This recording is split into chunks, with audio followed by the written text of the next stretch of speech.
Bạn sụt đầy tầng ngọc đấy trên video như thế này ní cứ dừng bắt đầu thì ta tôi cho mùi nâng ca cầm lập settingใน channel ថ្មីណាមុននឹងខ្ញុំបានធ្វើការបង្កើត channel ថ្មីហើយ channel ថ្មីនេះយើងមិនទាន់បានធ្វើការកំណត់បាទនៅ setting ចាំបាច់bằng YouTube ណាអញ្ចឹងយើងដឹងថាតើតងជាមួយនឹងការបង្កើត channel ថ្មីបាទយើងអាចបង្កើតបាទនៅលើទូរស័ព្ទដៃក៏បាននៅលើ computer ក៏បានណាក៏ប៉ុន្តែតើតងជាមួយនឹង function មួយចំនួនបាទដែលយើងត្រូវធ្វើការកំណត់បាទនៅក្នុង computer វាស្រួលជាងនៅលើទូរស័ព្ទដៃបាទអញ្ចឹងវីដេអូយើងថ្ងៃនេះគឺយើងនិយាយទៅកាន់ channel ថ្មីមួយហ្នឹងគឺយើងកំណត់បែបម៉េចបាទនៅពេលដែលយើងបង្កើត channel ថ្មីហើយតើយើងត្រូវបំពេញលក្ខខណ្ឌអ្វីខ្លះបាទជាមួយនឹង YouTube នេះអញ្ចឹងមុននឹងឈានទៅទស្សនាវីដេអូបន្តទៀតបងប្អូនជួយចុច Subscribe ណាសម្រាប់បងប្អូនដែលមិនទាន់បានចុច Subscribe សូមជួយចុច Subscribe នៅ Channel មួយនេះផងបាទអញ្ចឹងយើងចូលទៅកាន់បាទ tab មួយទៀតមកបាទយើងមក YouTube មកបាទ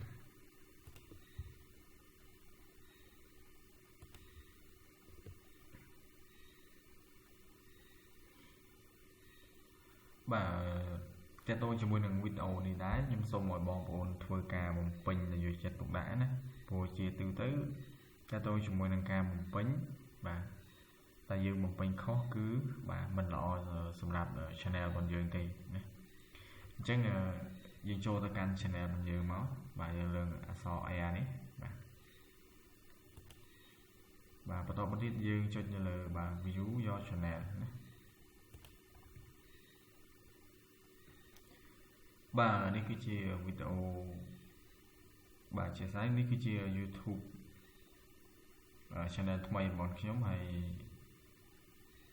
តទៅជាមួយនឹងវីដេអូខ្ញុំផុសបាន4-5វីដេអូដែរបាទអញ្ចឹង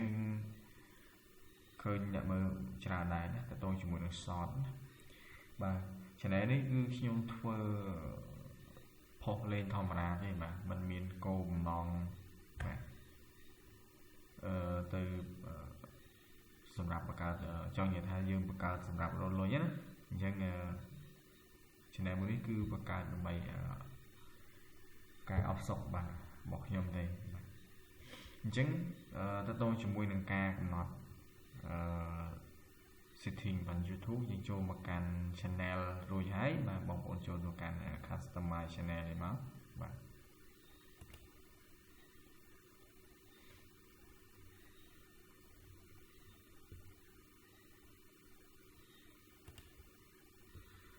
បាទបន្ទាប់ពីចុចនៅលើ customize ហើយគឺវាចេញទម្រង់បែបនេះបាទអញ្ចឹងដោយសារ YouTube ថ្មីនេះបាទរឿងទី1តើតងជាមួយនឹង banner ខ្ញុំអត់ទាន់បានធ្វើទេបាទបើសិនជាបងប្អូនចេះ design banner ខ្លួនឯងបងប្អូនចូលទៅ design ទៅនៅក្នុង Photoshop ណាហើយគេមានទំហំនៅលើនេះស្រាប់បាទទំហំហើយនឹងចំនួនបាទ megabyte ណាសម្រាប់រូបភាព banner មួយណា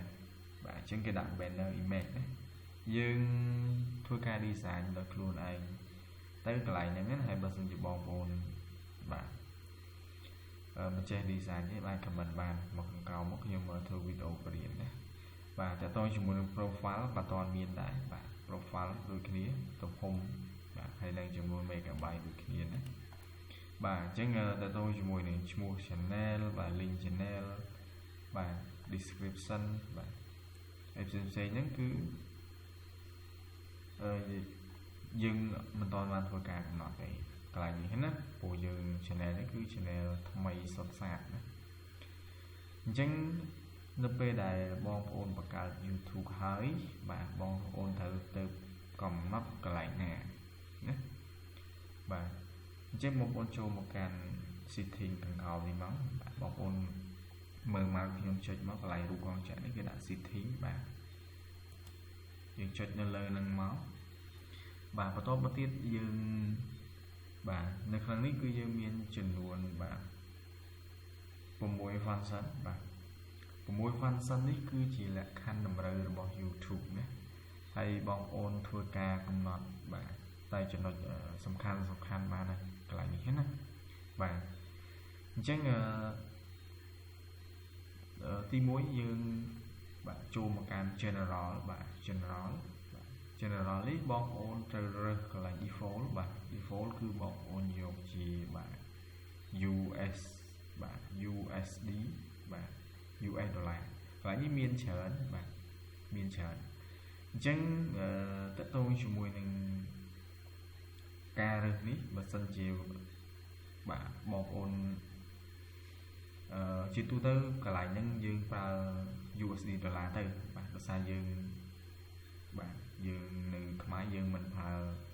currency ជាប្រភេទលុយផ្សេងក្រៅពីខ្មែរនៅដុល្លារនេះបាទតែកន្លែងនេះគឺ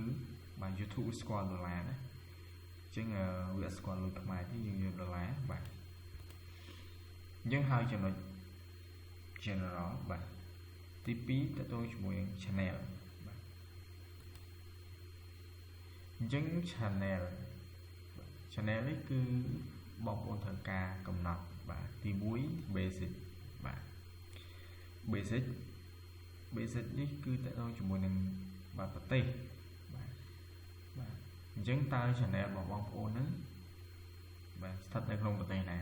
បាទកន្លែងនេះបច្ចុប្បន្ន YouTube យើង support បាទ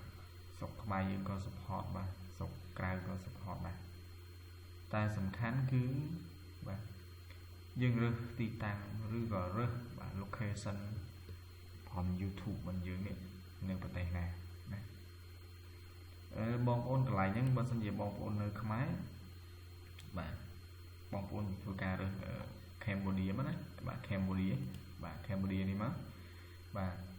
ឬក៏បងប្អូនរើសនៅប្រទេសផ្សេងក៏បានដែរកន្លែងហ្នឹងណាបាទបើសម្រាប់ channel របស់ខ្ញុំនេះគឺខ្ញុំរើសយកនៅស្រុកក្រៅតែបងប្អូនបើសិនជាបងប្អូននៅប្រទេសយើងទេបងប្អូនរើសជាប្រទេសកម្ពុជាវិញយើងត្រូវមកណាអញ្ចឹងខ្ញុំរើសបាទ United Kingdom ទេបាទ channel របស់ខ្ញុំមួយនេះណាបាទទី2តទៅជាមួយនឹង keyword channel បាទ keyword channel នេះបងប្អូនបាទជាចំណុចមួយដែលដាក់ឲ្យ user បាទឬក៏ដាក់ឲ្យអ្នកដែលទស្សនាហ្នឹងគាត់អាច search បាទនៅ keyword របស់យើងបានណា keyword channel អញ្ចឹងឧទាហរណ៍ថា channel ខ្ញុំមានឈ្មោះថាប៉ុណ្ណេះបាទអញ្ចឹងយើង copy បាទឈ្មោះ channel របស់យើងយកទៅដាក់ក្នុងមកបាទមួយយើងសរសេរអីទៀតបាទយើងសរសេរបានជាច្រើនទៀតបាទតទៅជាមួយនឹងបាទស្តៀងជាមួយនឹងឈ្មោះ channel របស់យើងណាបាទចឹងកន្លែងហ្នឹងដើម្បីកុំឲ្យខាតពេលបងប្អូនធ្វើការសរសេរខ្លួនឯងទៅហើយខ្ញុំមិនសរសេរទេបាទវីដេអូក្រោយៗខ្ញុំនឹងបង្ហាញពីរបៀបរក keyword ណាបាទអញ្ចឹងកន្លែងនេះខ្ញុំសរសេរតែមួយទេបាទដោយសារកុំឲ្យខាតពេលច្រើនណាតែបើបងប្អូនមានពេលបងប្អូនសរសេរចោលទៅកន្លែងនេះអាចដាក់បានបាទ500អក្សរណាទៅដល់ជាមួយនឹង keyword ហ្នឹងណាបាទអញ្ចឹងបងប្អូនចូលមកកាន់ add one មួយទៀតមកបាទកន្លែង add one នេះសំខាន់បាទសំខាន់បំផុតគឺសម្រាប់បាទ channel YouTube របស់បងប្អូនណាអញ្ចឹងនៅត្រង់ចំណុចនេះបាទយើងត្រូវរើសបាទកន្លែង audience បាទ audience នេះគឺបាទយើងត្រូវរើសបាទ made for not made for kids ណាបាទអញ្ចឹងយើង channel របស់យើងគឺបាទមិនផ្ដោតទៅលើកូនក្មេងទេបាទមិនផ្ដោតទៅលើក្មេងទេអញ្ចឹងយើងយកបាទ no ណាបាទហើយមកខាងចំណុចខាងក្រោមយើងមិនបាច់ប៉ះទេបាទចំណុចខាងក្រោមគឺបាទ default មកហើយបាទទី3យើងចូលមកកាន់ feature បាទ feature នេះមកបាទចំណុចនេះបាទសំខាន់ជាងគេបាទតើតើជាមួយនឹងបាទ standard YouTube feature នេះគឺវា allow ហើយបាទគឺវា allow ហើយសម្រាប់បងប្អូនដែលធ្វើការ create channel ទៅគឺចំណុចហ្នឹងគឺវាបាទ enable enable auto ណាបាទ enable auto បាទចឹងចំណុចដែលបងប្អូនត្រូវធ្វើគឺចំណុចទី2បាទចំណុចទី2នេះគឺយើងត្រូវធ្វើការកំណត់បាទមានឬក៏ធ្វើការ verify នៅលេខទូរស័ព្ទរបស់បងប្អូនមួយខ្សែបាទដើម្បីឲ្យ channel របស់បងប្អូនបាទមានសិទ្ធិបាទមានសិទ្ធិឬក៏ទទួលបានសិទ្ធិសម្រាប់ផុសនៅវីដេអូដែលមានបាទនាទីចាប់ពី15នាទីឡើងកន្លែងនេះណា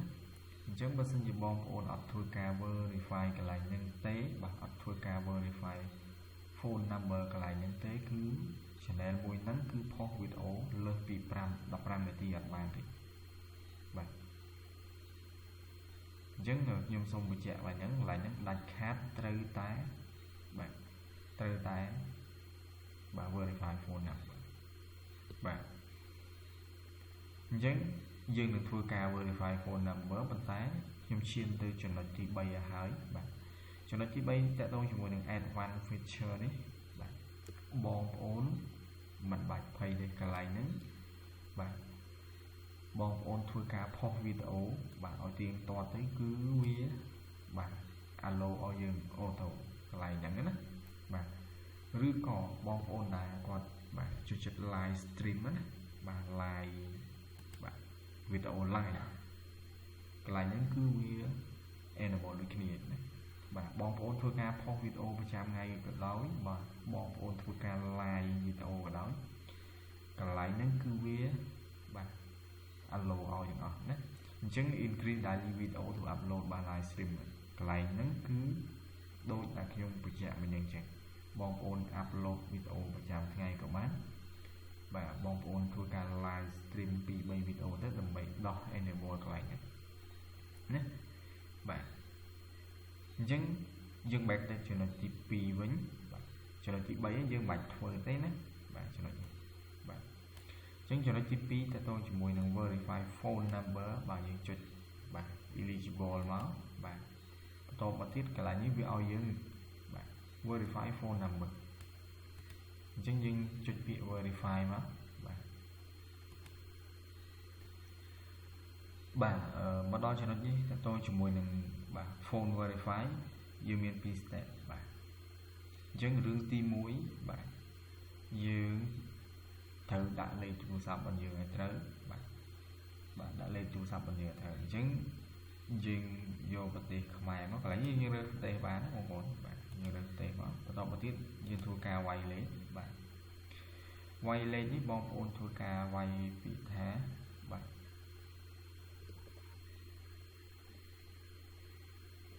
855បាទ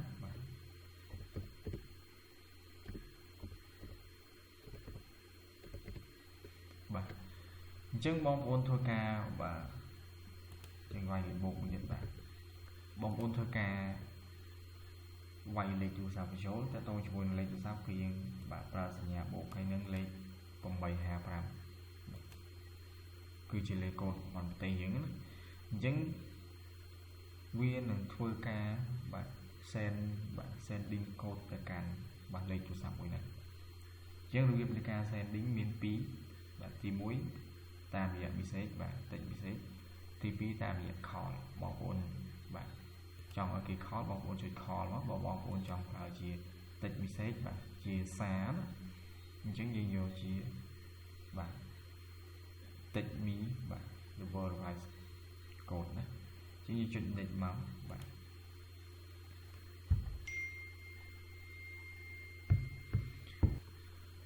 បាទចុចមកដល់ចំណុចនេះគឺយើងបាទធ្វើការ verify code បាទចំនួន6ខ្ទង់ដែលក្រុមហ៊ុនបាទ Google ផ្ញើមកឲ្យយើងណាបាទតាមរយៈលេខទូរស័ព្ទដែលយើងដាក់បាទខាងលើណាបាទលេខទូរស័ព្ទប៉ុណ្ណេះបាទអញ្ចឹងវានឹងធ្វើការ verify code មកអញ្ចឹងយើងធ្វើការវាយ code មកបាទ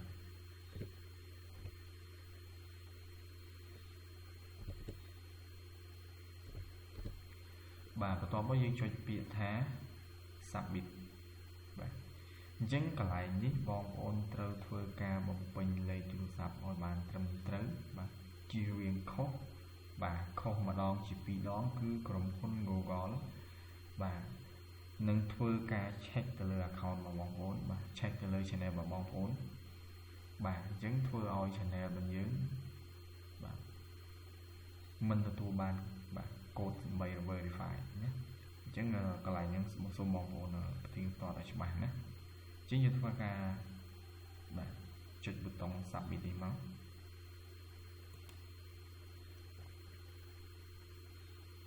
បាទអញ្ចឹងកន្លែងនេះបាទយើងមានសញ្ញា tick for Q បាទ phone number verify អញ្ចឹងមានន័យថាយើងបាន verify លេខទូរស័ព្ទរបស់យើងជោគជ័យកន្លែងហ្នឹងណាបាទអញ្ចឹងយើងធ្វើការ close tab នឹងចោលបាទ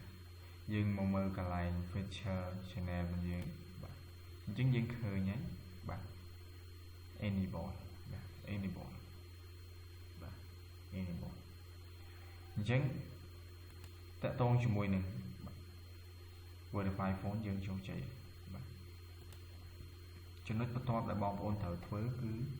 ធ្វើការ upload វីដេអូប្រចាំថ្ងៃបាទមួយទៀតតកតងជាមួយនឹង upload the full បាទ upload the full នេះបាទខ្ញុំអត់ធ្វើការបំពេញទេបាទបងប្អូនធ្វើការបំពេញដល់ខ្លួនឯងទៅហើយវីដេអូក្រោយចាំខ្ញុំបញ្ជាក់តទៅជាមួយនឹងការ upload default ហ្នឹងបាទ advanced នេះក៏ដូចគ្នាដែរយើងមិនបាច់កំណត់ទេបាទ permission នេះក៏មិនបាច់ដែរបាទ community នេះក៏ដូចគ្នាដែរបាទ community នេះយើងតទៅជាមួយនឹងការកំណត់ទៅលើបាទការផុសវីដេអូឬក៏ log word emotional ណាបាទអញ្ចឹងកន្លែងនេះបងប្អូនមិនបាច់ធ្វើការបំពេញទេបាទយើងបំពេញតែចំណុច general នេះបាទ general នេះបាទអញ្ចឹងយើងធ្វើការ update និង verify លេខហើយបាទបងប្អូនចុច save ណាបាទអូខេអញ្ចឹងតកតងជាមួយនឹងវីដេអូរបស់ខ្ញុំមួយនេះមានប៉ុណ្ណេះហើយសង្ឃឹមថាបងប្អូននឹងយល់បាទអញ្ចឹងសម្រាប់វីដេអូក្រោយៗទៀតយើងនឹងធ្វើការបន្តទៀតតកតងជាមួយនឹងការ update នៅ setting មួយចំនួនផ្សេងៗទៀតណាបាទពីព្រោះថាបើសិនជាយើងនិយាយពី YouTube មួយម៉ាត់បាទយើងកំណត់ setting ក្នុងមួយវីដេអូនេះកំណត់អត់អញ្ចឹងយើងនឹងធ្វើការកំណត់តាម step វាមួយបាទតកតងជាមួយនឹង channel នៅពេលដែលបងប្អូនផុសវីដេអូទៀងទាត់បាទយើងចូលមកកាន់ channel របស់ខ្ញុំមួយនេះមកបាទយើងចូល customize បាទ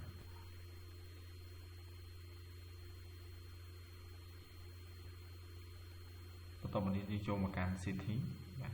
យើងទៅមើលណាយើងទៅមើលកន្លែងបាទកន្លែង feature មិញថា channel មួយនេះវាបាទវា enable ហើយបាទអញ្ចឹងសម្រាប់ keyword បងដូចខ្ញុំបានប្រាប់អញ្ចឹង keyword យើងដាក់បានណាកន្លែងនេះណា keyword channel ណាបងប្អូនទៅធ្វើការកំណត់ខ្លួនឯងបងប្អូនទៅសេបែបណាបាទធ្វើម៉េចឲ្យតកតងជាមួយនឹង channel របស់យើងណាអញ្ចឹងអ្វីដែលចង់បង្ហាញគឺ feature channel មួយនេះគឺបាទ enable ទាំងអស់បាទ enable ទាំងអស់ណាបាទទាំង standard feature បាទទាំង verify បាទ phone number បាទទាំង advanced feature គឺបាទ enable ទាំង3ណាតែដែលខ្ញុំប្រាប់បងប្អូនថាយើងគ្រាន់តែធ្វើការផុសវីដេអូជាប្រចាំទេកន្លែងហ្នឹងគឺ enable auto ណាអញ្ចឹងអូខេវីដេអូមានប៉ុណ្ណឹងបាទខ្ញុំសូមបញ្ចប់ប៉ុណ្ណឹងហើយយើងធ្វើការជួបគ្នានៅវីដេអូបន្តទៀតបាទអរគុណ